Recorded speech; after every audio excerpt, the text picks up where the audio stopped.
Nepo kids को लेकर बॉलीवुड में एक नई बेशर्मी शुरू हो गई है। लंबे समय से नेपोटिज्म का गेम चल रहा है, हम सब देख रहे हैं और समय समय पर उसको लेकर बात भी करते हैं, बताते भी हैं कि कहाँ गड़बड़ी है। लेकिन बॉलीवुड सुनना तो दूर, बॉलीवुड मतलब वो सारे लोग जिन्होंने इन नेपो किड्स को खड़ा किया है, जो झंडाबरदार हैं इस नेपोटिज्म के बॉलीवुड में। एक तो ये हम देख रहे थे कि चलिए कोई फर्क नहीं पड़ता, बेशर्मों की तरह जो जो है वो सुनते रहते हैं या जो भी है, कुछ समय तक ये चीज़ देखी गई। लेकिन इधर मैंने एक पैटर्न नोट किया, मैंने कहा उसकी तरफ आपका भी ध्यान दिलाना चाहिए। मतलब ये पूरी बेशर्मी के साथ में अब नेपो किड्स को डिफेंड करने पे उतर आए हैं। सोशल मीडिया में तो भाई आवाज़ उठती ही है, लोग अपनी आवाज़ उठाते हैं, लोग अपनी बात कहते हैं और बताते हैं कि इन्होंने कहाँ गड़बड़ी की है और क्यों ये कमज़ोर दिख रहे हैं, क्यों ये कमज़ोर पड़ रहे हैं, कहाँ कहाँ दिख रहे हैं। अब उनकी उन कमज़ोरियों, उन गलतियों को दबाने के लिए बॉलीवुड के अंदर से, उसकी फैमिली से या उसके दोस्तों की तरफ से बस आवाज़ नहीं आती है, बहुत सारे लोग दूर दूर से भी चले आते हैं, जो इनके फैन क्लब हैं या जो इनके पेड इन्फ्लुएंसर हैं या जो पेड पीआर होता है, मैं उसकी बात नहीं कर रहा हूँ, जमे जमाए नाम भी। सबसे ताज़ा मामला जो है वो अनन्या पांडे का हम देख ही रहे हैं, चांद मेरा दिल में। एक तो जिस तरह का उन्होंने डांस किया, एक्टिंग की तो हम बात ही नहीं कर रहे हैं, उसका कोई कहने का बहुत ज़्यादा मतलब नहीं है, हम सभी जानते हैं कैसी एक्ट्रेस हैं वो और किस तरह से उनका करियर जो है चल रहा है। लेकिन वो जो एक रील के रूप में जो वायरल हो गया उनका भरतनाट्यम डांस, और चलिए पब्लिक ने कुछ कहा हो तो बात अलग है, पब्लिक नहीं, वो जो भरतनाट्यम के एक्सपर्ट्स हैं वो तक कह रहे हैं कि भाई ये तो आप क्या मतलब, सोनल मानसिंह ने तो कहा कि भाई भगवान नटराज भी आज रो रहे होंगे, दुखी हो रहे होंगे। मतलब ये ऐसे एक्सपर्ट्स हैं, ये बड़े बड़े नाम हैं, मगर इनको कोई फर्क नहीं पड़ता। आप देखिए अनन्या पांडे के फेवर में लगातार बॉलीवुड से जो है लोग उठकर खड़े हो रहे हैं। कल हमने देखा था शोभा डे, फेमस राइटर एडिटर हैं, वो अनन्या के फेवर में उतर के आई, कह रहे क्यों मतलब इस तरह से उस लड़की को टारगेट किया जा रहा है, कोरियोग्राफर को कोई कुछ नहीं कहता, डायरेक्टर को कोई क्यों कुछ नहीं कहता। ये अनन्या का मामला है। आज दो और महानुभाव मैदान में उतरे हैं, उनका बताता हूँ। आलिया भट्ट आपको याद होंगी, कान फेस्टिवल में गई थी, जिस तरह से उनकी आलोचना हुई, उसके बाद में social media influencers, TV industry के लोग, बॉलीवुड के लोग, उनकी फैमिली के लोग उतरे उनको डिफेंड करने के लिए। और भी हैं, जुनैद खान, आमिर खान, उनके लिए आमिर खान ने खुद कहा कि भाई वो क्योंकि मेरा बेटा है इसलिए लोगों ने उसकी जो लव्यापा थी उसको ज़रूरत से ज़्यादा ट्रोल कर दिया। मतलब वो बहुत ग्रेट फिल्म थी, लोगों ने सिर्फ इसलिए नहीं देखी, इसलिए वो फिल्म फ्लॉप हो गई क्योंकि जुनैद खान जो आमिर खान के बेटे हैं। इब्राहिम अली का मामला ले लीजिए, सैफ अली खान, जानवी कपूर, खुशी कपूर, मतलब अभी और भी हैं, तो हम बात करेंगे इस बारे में कि किस तरह से इनको डिफेंड किया जा रहा है।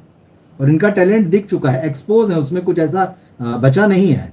मतलब यहाँ तो वो चल रहा है कि मतलब गधों को घोड़ा बनाया जाए रेस का, बस दौड़ाते रहो, दांव लगाते रहो, और दांव अपना थोड़ी लगता, पब्लिक से थोपा जा रहा है कि भाई आपको तो यही देखना है, क्योंकि मैदान में तो और है ही नहीं, मैदान तो घोड़ों के लिए है, पर घोड़े मैदान में नहीं है, गधों की रेस देखना पड़ेगी आपको, ये चल रहा है। तो करते हैं इस पे बात। अनन्या पांडे, जैसे मैंने कहा कि कल जो है शोभा डे उतरी थी उनको बचाव के लिए, और आज जो है एक तो उनके कभी डांस गुरु रहे, डांस मेंटोर हैं संदीप सोपरकर, ये मैदान में उतरे और इन्होंने कहा कि ये जो आलोचना हो रही है एब्सोल्यूट रबिश है, ये सिलेक्टिव आउटरेज है। मतलब अनन्या पांडे तो बहुत अच्छी एक्ट्रेस है, बहुत बढ़िया डांसर है, उन्होंने बहुत कमाल का डांस किया है, और ये जो संदीप जी हैं, ये जो क्लासिकल डांस के महारथी हैं, जो आलोचना कर रहे हैं, ये उनको भी खरी खोटी सुना रहे हैं, उनको भी सुना रहे हैं। और ये क्या लिख रहे हैं ये मैं आपको बताता हूँ। इन्होंने लिखा है, अनन्या पांडे के जो मेंटोर हैं, अपनी शिष्या को डिफेंड करते हुए, the outrage against Ananya Pandey's Bharatanatyam dance is absolutely rubbish, बकवास है जो क्रिटिसिज्म हो रहा है। The same so called gatekeepers of classical dance, अब देखिए उनको चौकीदार बता रहे हैं, जिन्होंने जीवन खपा दिया है इस डांस की साधना में, उनको कह रहे हैं कि ये गेट कीपर्स हैं, चौकीदार हैं बोले ये तो उस क्लासिकल डांस के। The same so called gatekeepers of classical dance who are screaming today were completely silent when reality shows and social media blurred every line between classical, commercial and fusion dance years ago, suddenly targeting one young actor for cinematic performance is hypocrisy at its peak, ये कह रहे हैं। बोले तो बरसों से चल रहा है। इनको एक बार संदीप सोपारकर जो है, इनको जो बच्चे आते हैं ना डांस शोज जिनकी ये बात कर रहे हैं, और वहां वो जब क्लासिकल डांस करते हैं, इनको देख लेना चाहिए। फ्यूजन वगैरह वो सब चीजें अलग है, ये जो भी जिसको भी कह रहे हैं, लेकिन यहां तो बात हो रही कि आपने भरतनाट्यम का क्या कर दिया है। और जब आप सिनेमा पर किसी चीज को उतारते हैं तो आप क्या मैसेज दे रहे होते हैं। और यहां इसलिए इसकी बात उठ रही है क्योंकि अनन्या पांडे के बारे में जो फिल्म में स्टोरी चलती है, बताया गया इनकी माँ भी भरतनाट्यम की डांसर है, बड़ी डांसर है वो, बड़ी उनका अपने पति से अलगाव ही इसलिए होता है क्योंकि भाई वो तो डांस करना चाहती हैं और पति जो है वो नहीं चाहता है, इस चक्कर में उनकी जिंदगी नरक बन जाती है। तो वो तो क्लासिकल डांसर बताई उनकी माँ, और यहाँ तो डांस के फ्यूजन की बात हो रही है। तो अब ये जो संदीप सोपारकर हैं, ये जो महान हस्तियां हैं क्लासिकल डांस की, उनको सुना रहे हैं और कह रहे हैं कि भाई अनन्या पांडे ने तो बहुत वर्क मतलब बड़ी कड़ी मेहनत की, हार्ड वर्क किया, बहुत सीरियसली परफॉर्म किया, और जैसा उनसे मतलब डायरेक्टर ने कहा, कोरियोग्राफर ने कहा, वो किया उन्होंने। इस तरह की बातें ही कर रहे हैं। और वो कह रहे हैं कि भाई फिल्में तो जो है स्टोरी टेलिंग, एंटरटेनमेंट और इंटरप्रिटेशन के लिए होती है, ना कि इसलिए होती है कि टेक्स्ट बुक के हिसाब से चला जाए। तो मतलब आप सारी चीज़ें बर्बाद कर दीजिए, टेक्स्ट बुक के हिसाब से नहीं चलना है, सब बर्बाद कीजिए, कुछ भी कीजिए और कहिए कि ये वो नहीं है जो आप सोच रहे हैं। मतलब गजब की बात चल रही। तो इस तरह से महान बता रहे हैं। अब ये उतरे मैदान में, शोभा डे उतरी थी, और एक इस डांस की जो कोरियोग्राफर थी उसकी असिस्टेंट भी उतर आई थी, कहा था कि अनन्या तो कमाल कर दिया, अनन्या ने क्या डांस किया है, क्या भरतनाट्यम किया है। अब एक और जो मैंने कहा कि भाई अनन्या पांडे की जो माँ बनी है इस फिल्म में, वो है चारू शंकर, जिनके बारे में फिल्म की स्टोरी लाइन ही कहती कि भाई वो क्लासिकल डांसर थी और स्टेज पर परफॉर्म करने नहीं देते थे उनके हस्बैंड, और उन्हीं की लाइफ से बेटी भी इंस्पायर हुई। अब on screen mother Charu Shankar जो हैं वो भी उतर आई हैं अनन्या पांडे के फेवर में, और उनका कि भाई नहीं, ऐसी मौकरी जो है ना वो ओके नहीं, मतलब जिस तरह से आप अनन्या पांडे की हंसी उड़ा रहे हैं ये ठीक बात नहीं है। और मजे की बात यह है कि ये लोग आगे आके कह रहे हैं, कोई सोशल मीडिया में लिख रहा है, वो चीज़ें तो अलग हैं। कई बार इन लोगों से बुलवाया जा रहा है, मीडिया से इंटरव्यू कराए जा रहे हैं कि जाओ जरा उनसे बात करो और उनसे पूछो तो कहना क्या है। अब जिन्होंने करण जौहर की फिल्म में काम किया है, जिन्होंने अनन्या पांडे के साथ काम किया है, तो क्या वो क्रिटिसाइज करेंगे? उनको तो हर चीज़ बहुत बढ़िया लगेगी, वो हर चीज़ को जस्टिफाई करेंगे। तो वो भी अपना इनको डांस कर रही हैं, जो है पूरा डिफेंड कर रही हैं। तो इस तरह से इंटरव्यू छापे जा रहे हैं, इस तरह से रोज रोज बातें नई लेकर आई जा रही है। चंकी पांडे भी मैदान में उतर आए थे, अनन्या पांडे के पिताजी, कि भाई नहीं वो गलत समझा गया। गलत समझा गया का क्या मतलब होता है? आपने जो फिल्म बनाई है, क्या उसके बाद लोगों को एक्सप्लेन करेंगे कि हमने ये बनाया है, आप इसको ऐसे देखिए कि फिल्म में जो दिख रहा है वो सच है, इसलिए बताया। लोगों को कहा गया कि जो फिल्म में दिख रहा है ना वो सच है, उसको मानो सच। धुरंधर आई तो लोगों से कहा कि देखो ये सच है, इसको समझो। वहां किसी ने नहीं कहा पीछे नकली बम फूटे थे, वहां नहीं था। तो इस तरह से ये जो पूरा एक माहौल बनाया जा रहा है कि हम तो नहीं सुनेंगे, हम तो नहीं सुधरेंगे, हमने अपनी जगह पकड़ ली है, हमने अपनी कुर्सी पकड़ ली है, हम इसको नहीं छोड़ने वाले हैं। आप कुछ भी कहते रहिए, आप कुछ भी जो है क्रिटिसाइज करते रहिए, लेकिन माहौल बदल गया, अब हम काउंटर करेंगे। तो एक के बाद एक के बाद एक जो है मैदान में उतारे जाते हैं। भाई फ्राइडे को फिल्म आई, लोगों ने सैटरडे हो गया, संडे हो गया, ठीक है, लगातार स्टेटमेंट दिलवा रहे हैं और डिफेंड कर रहे हैं। और ये पूरा नेपोटिज्म को एक तरीके से जो एस्टेब्लिश्ड है उसको और मजबूत करने के लिए जो है ये आपको पूरी कोशिशें और ये तैयारियां जो है दिखती है। अनन्या पांडे अकेली नहीं है। जैसे मैंने कहा कि आलिया भट्ट तो क्या कहना उनके बारे में, सभी जानते हैं कि क्या स्थिति है, और सबसे बड़ा चेहरा है आज की डेट में तो वो। और पिछले साल तो करण जौहर ने कहा था, करण जौहर उनको इतना टैलेंटेड मानते हैं, पिछले साल उन्होंने एक इंटरव्यू में कहा था कि अगर अभी भी आप आलिया भट्ट को अगर नेपो किड कहते हैं तो इस दुनिया में, मतलब कुछ उनका वाक्य ये था कि इस दुनिया में तो आपको सिर्फ मूर्ख या इडियट ही समझाया जाना चाहिए। एक अकेले करण जौहर इंटेलिजेंट हैं, जिनको वो नेपो किड नहीं दिखती हैं, जिनके अंदर उनको खूब कूट कूट के टैलेंट जो है भरा हुआ दिखाई देता है। उनको मार्केटिंग नहीं दिखती है, उनको पीआर नहीं दिखता है, उनको लगता है कि पब्लिक ने तो सर आंखों पर बैठा लिया है, क्योंकि आलिया में वो टैलेंट दिखा जो किसी और में नहीं दिखा है। बात ही मत कीजिए, आप तो एक्सेप्ट कर लीजिए बस। अब तो नेशनल अवार्ड भी मिल चुका है, और बाकी सारे अवार्ड्स तो जेब में हैं ही, जब जिधर चाहें जैसे।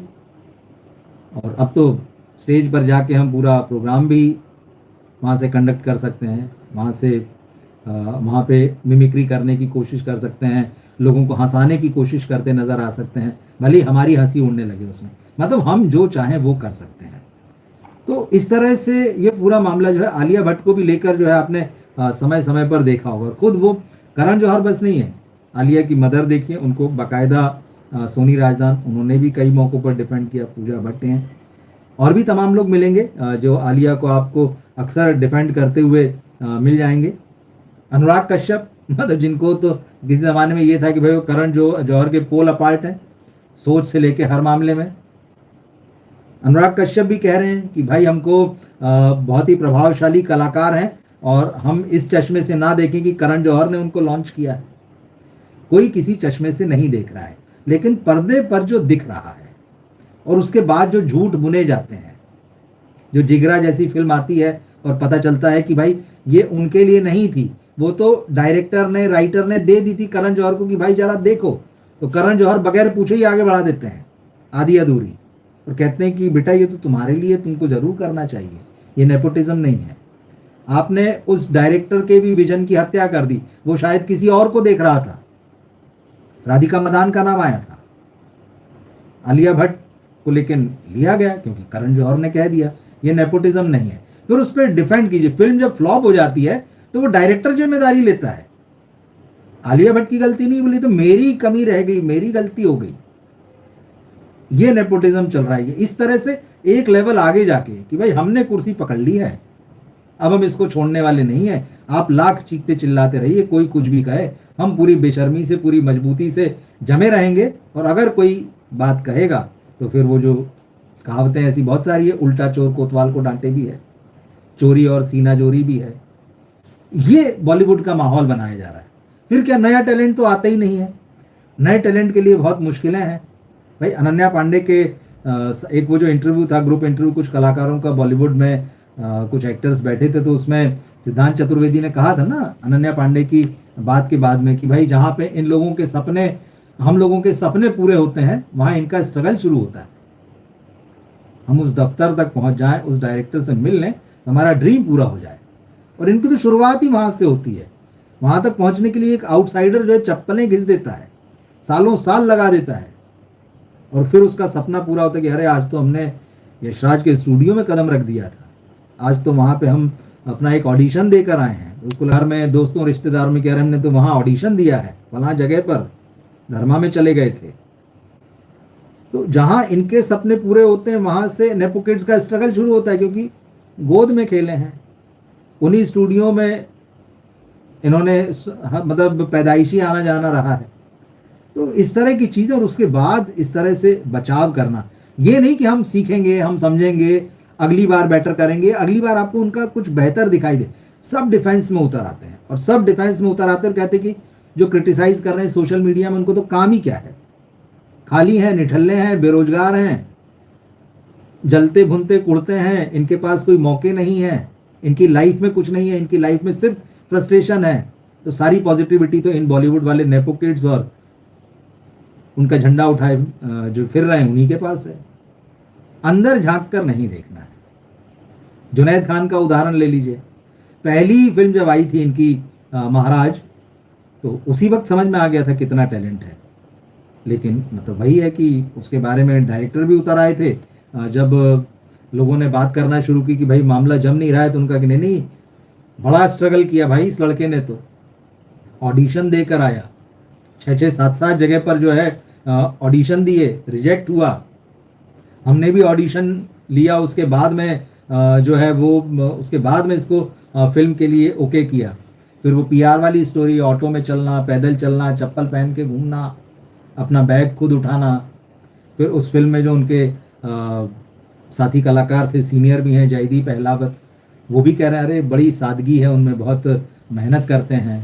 ठीक है, अच्छी बात है, उसमें करना चाहिए, लेकिन ये सारा पीआर की तरह होता है। ये एक्सेप्ट नहीं होता कि फिल्म में कमजोरी रही या परफॉर्मेंस में कमजोरी रही। दूसरी फिल्म लव यापा जब आई और पिट गई तो आमिर खान कह रहे हैं कि अरे क्योंकि वो मेरे बेटे हैं, क्योंकि नेपो किड उनको कहा गया इसलिए उनको जरूरत से ज्यादा जो है वो ट्रोल किया गया। ये आमिर खान का कहना है। मतलब उनको ये लगता ही नहीं है कि कोई बात हो सकती है। और आप देख लीजिए अभी भी एक और फिल्म फ्लॉप होकर गई है, ज्यादा समय नहीं हुआ है, एक दिन, कितने दिन चली आप खुद समझ लीजिए थिएटर्स में, आप खूब अच्छे से जानते हैं। फिल्म गई, उसके बाद में जरूर फिर जुनैद खान ने मीडिया में इंटरव्यू दिया और खुद ही ये एक्सेप्ट किया कि क्योंकि मैं आमिर खान का बेटा हूं इसलिए मुझे बहुत सारा काम मिलता है। बात साफ है ना, आमिर खान के बेटे हैं पहले, लेकिन अब इसको भी यह ग्लोरीफाई किया जाता है कि देखिए क्या ग्रेटनेस है, एक्सेप्ट किया। जुनैद की जगह कोई और कलाकार होता है जिसकी, जो आउटसाइडर होता है, जिसकी 3 फिल्में जो हैं आउटराइटली रिजेक्ट हो चुकी होती, तो आज उसके पास 3 फिल्में नहीं होती। जुनैद के पास इस समय कम से कम 3 फिल्में हैं, खबरें यही बता रही। अब वो कमर्शियल में भी थोड़ा हाथ आजमा रहे हैं, जो रागिनी एमएमएस वाली फिल्म थी उस तरह की कि चलो ये नहीं वो भी करके देख लेता हूँ, लेकिन पूरी तरह से उनको भी डिफेंड किया जाता है। ये मैं आपको एग्जाम्पल दे रहा हूँ, जो बात मैं कह रहा हूँ ना कि बॉलीवुड में ये पैटर्न चल पड़ा है। अर्जुन कपूर ने कहा था ना कि अब तो हमको जवाब देना ही पड़ेगा, अब हमको जवाब देना शुरू करना चाहिए, अब हमको पलटवार शुरू करना चाहिए। ये नई स्ट्रेटजी है कि जो क्रिटिसाइज करें, जो आईना दिखा दें, जो सच बोल दें, उनके ऊपर जो है इन बड़े बड़े नामों की जो है बम्बार्डिंग कराई जाए और मीडिया के थ्रू एक माहौल बनाया जाए। एक दिन क्रिटिसिज्म हुआ, 10 दिन तक मीडिया में अलग अलग सेलिब्रिटी तो क्या है, जो इनसे नीचे के लेवल के कलाकार हैं, डायरेक्टर हैं, कोरियोग्राफर हैं, उनसे बुलवाओ बस मीडिया में या सोशल मीडिया में कि नहीं ये सब तो गलत है, ये बहुत महान कलाकार है। तो इस तरह जुनैद के अलावा आप देख लीजिए सैफ अली खान के बेटे का किस तरह से बचाव हुआ। मतलब वहाँ भी कमाल की बात थी। वो तो जो फिल्म आई थी सरजमी थी शायद, हाँ सरजमी थी, धर्मा प्रोडक्शंस की, तो कितना ख़राब काम था उसमें, और उससे पहले आर्चीज़ में भी। लेकिन लगातार उनको डिफेंड करने के लिए अचानक कहीं से जुगल हंसराज भी आ गए उनको बचाने के लिए। चलिए सैफ अली खान कुछ कहते हैं, उनके पिता हैं तो वो बोलेंगे बिल्कुल ठीक है भाई, उन्होंने कहा कि भाई धीरे धीरे सीख जाएगा बच्चा, एक्टिंग सीख रहा है। अभी वरुण धवन के पिताजी ने भी कहा, वरुण तो अब काफ़ी सीनियर हो चुके हैं, 12-14 साल हो गए हैं, तो भी उन्होंने कहा नहीं ठीक रहे, वो बच्चा बहुत अच्छा है, बेटा बहुत है, बढ़िया है, सबको भगवान ऐसा बेटा दे। लेकिन एक्टिंग के बारे में नहीं, वो सीख रहा है, करता है, कर रहा है, कर लेगा। तो एक पिता की भावनाएं हैं, इस बात को आप समझ सकते हैं।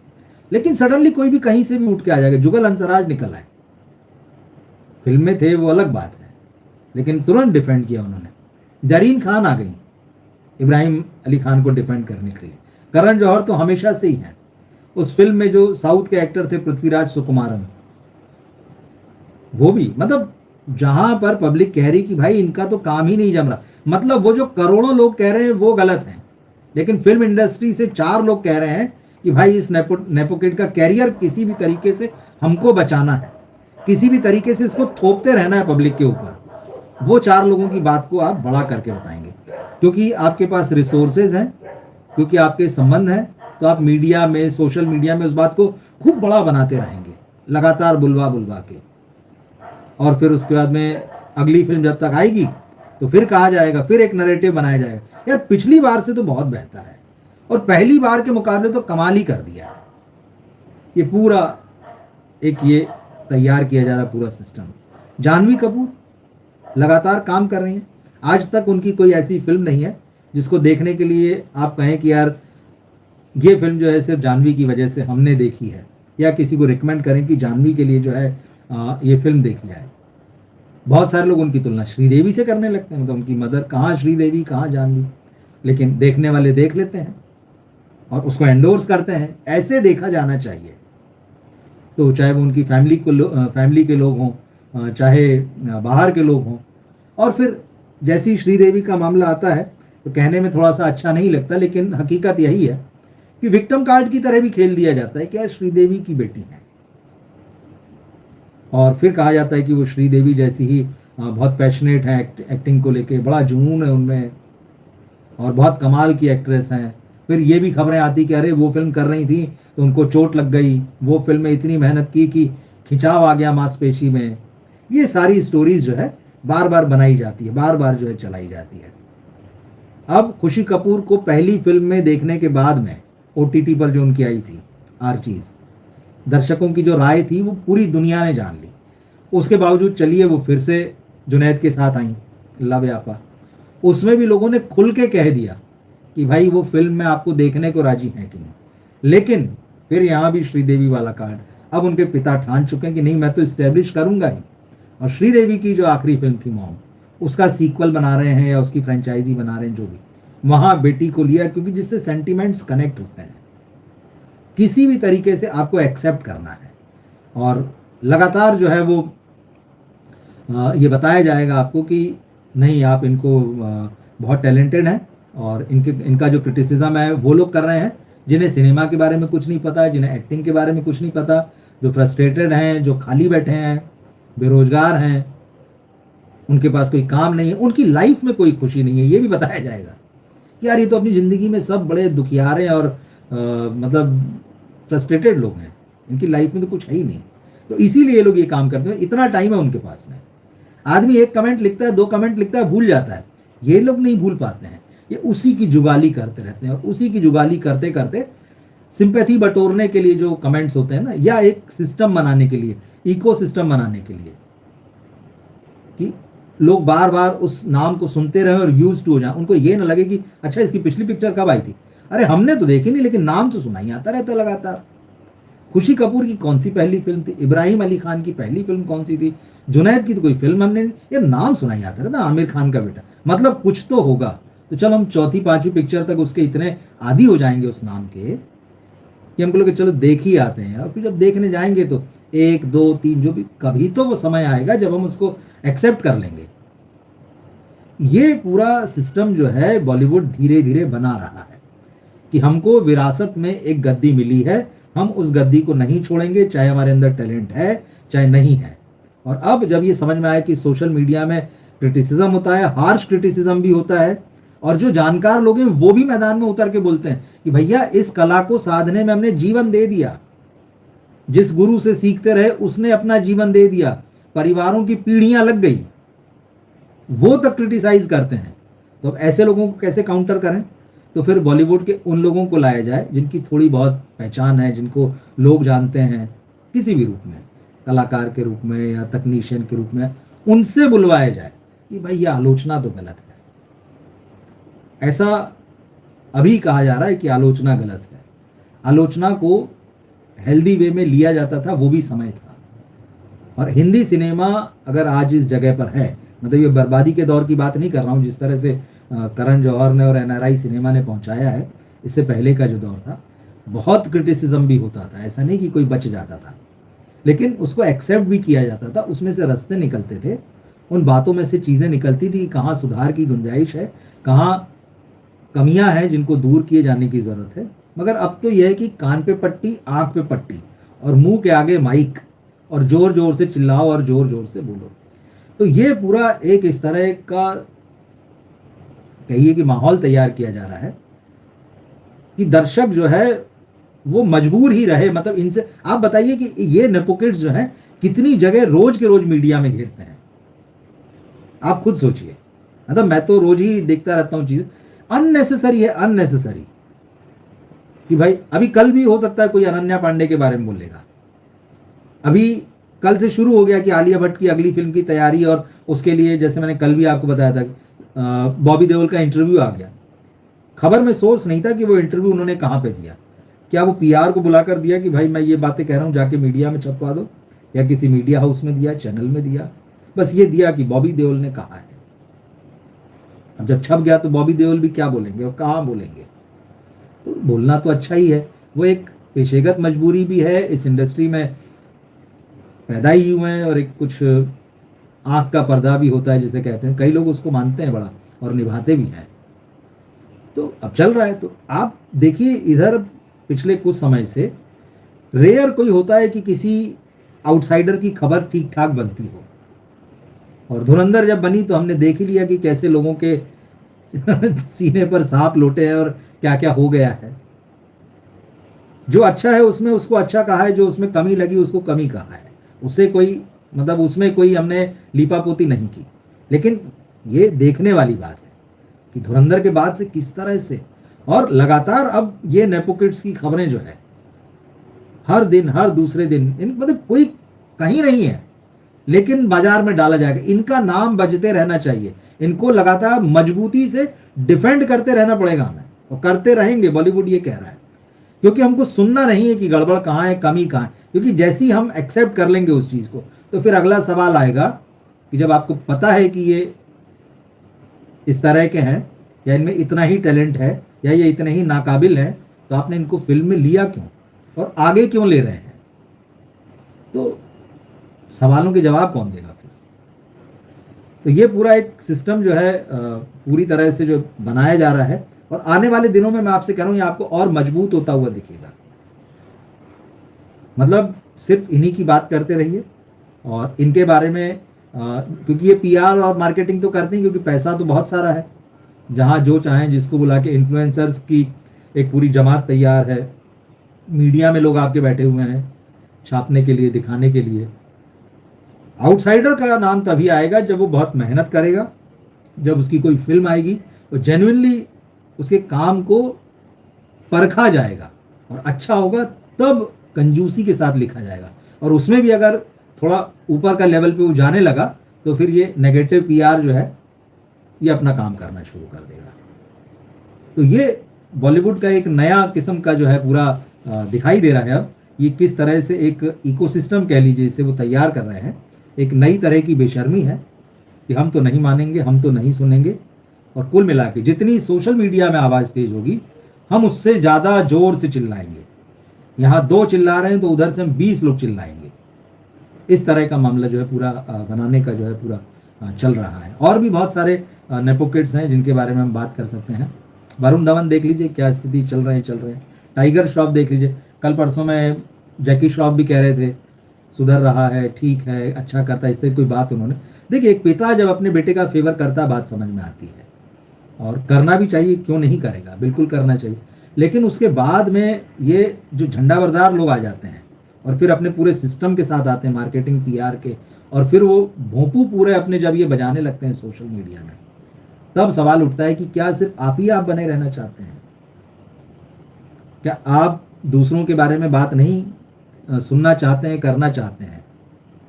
भाई, लक्ष्य लालवानी की भी तो आलोचना हुई इस फिल्म में, लेकिन लक्ष्य को लेकर किसी का कोई स्टेटमेंट नहीं आया कि नहीं, लक्ष्य सीख जाएगा धीरे धीरे, आगे वो बेहतर फिल्में करेगा, अच्छी फिल्में करेगा। या फिल्म के प्रमोशन में भी उसका कोई इंटरव्यू मैंने तो नहीं देखा। कहने को लेकिन ये होगा, देखो हम तो आउटसाइडर को लेके आए हैं। शनाया कपूर को देख लीजिए ना, गिनती की 2 फिल्में हैं। तो पहली फिल्म इन्होंने जिस आउटसाइडर के साथ की थी, पता नहीं कौन सा जादू चला, क्या हुआ, वो आउटसाइडर इनके साथ बैठकर काम कर, इनसे सीनियर, और साथ बैठकर इंटरव्यू में इनका गुणगान कर रहा है। क्या ग्रेट एक्ट्रेस है, मजा आ गया काम करके। ऐसी एक्ट्रेस तो मैंने देखी नहीं, इनसे मैंने सीखा, वो एक्टर बोल रहा है। मतलब चापलूसी की भी हद होती, मतलब आप ये समझिए। तो ये पूरा मामला चल रहा है। तो मैंने वही देखा, मैंने कहा कि अनन्या पांडे को बिल्कुल रोज जो है कोई ना कोई मैदान में उतर आ रहा है, और जो बेचारे जिन लोगों ने अपना जीवन लगा दिया है क्लासिकल डांसिंग में, उनके बारे में कह रहे हैं ये तो चौकीदार लोग हैं, ये कोई रिस्पेक्ट नहीं है। इनका रिस्पेक्ट जो अनन्या पांडे का बचाव कर रहे हैं, वो अनन्या पांडे के पैर भी छू लेंगे, और उसकी वजह हमें पता है, क्योंकि वहां से जो है वो उन्हीं की वजह से जो है काम चल रहा है, उन्हीं की वजह से रोजी रोटी चल रही है। तो इस तरह का एक गंदा सिस्टम जो है वो बनाया जा रहा है पूरा, और फिर बताया जाएगा कि नहीं देखो सोशल मीडिया में इनके इतने फॉलोअर हैं, उससे तय हो रहा है कि फिल्म में किसको लेना और किसको नहीं लेना है। क्योंकि इनके मिलियंस में फॉलोअर हैं, तो इनको हमको हीरोइन बनाना पड़ेगा। सोशल मीडिया में इंस्टाग्राम और बाकी जो भी अकाउंट्स हैं वो गवाह हैं, इतने मिलियन लोग फॉलो करते हैं। इनसे ज़्यादा बताइए कौन है जिसको हम फिल्म में हीरोइन बना दें। ये पैमाना हो चुका है, टैलेंट गया बाजू में। तो इस तरह की चीज़ें हैं। ठीक है, हम अपनी बात जो है वो रखते रहेंगे। आप ज़रूर बताइएगा कि आपका क्या ख्याल है।